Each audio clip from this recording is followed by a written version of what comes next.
તમારા જ કુળદેવી તમારાથી નારાજ છે કેવી રીતે ખબર પડે અને કુળદેવી માના નારાજ થવાના શું સંકેત મળે છે? જ્યારે જીવનમાં વારંવાર અવરોધ આવતા હોય, મનની અશાંતિ અથવા ધાર્મિક કાર્યમાં અડચણો આવે છે, ધારેલા કાર્ય પૂર્ણ ન થતા હોય, જીવનમાં સંકટનો સામનો વારંવાર કરવું પડતું હોય, તો સમજી લેવું કે તમારા કુળદેવી તમારાથી નારાજ છે. ઘરમાં વારંવાર કંકાસ અથવા નકારાત્મક વાતાવરણ રહેવું, શુભ કાર્યમાં સતત વિઘ્ન આવવું, મનમાં અચાનક ભય, ચિંતા અથવા અશાંતિ વધવી, કુલદેવીની પૂજા, મંદિર અથવા નામ સ્મરણથી જ બધું દૂર થઈ જાય છે. અને જો તમારા જીવનમાં દરેક પ્રકારના વિઘ્ન આવી રહ્યા હોય તો સમજી લેવું તમારા કુળદેવી તમારાથી નારાજ છે.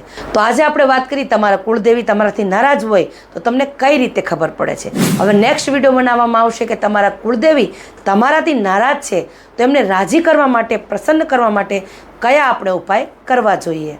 તો આ નેક્સ્ટ વિડીયો માટે વાટ જોજો અને આ વિડીયોને શેર કરવાનું ભૂલતા નહીં. તમારા કયા કુળદેવી છે મને કમેન્ટમાં જણાવો. જય માતાજી.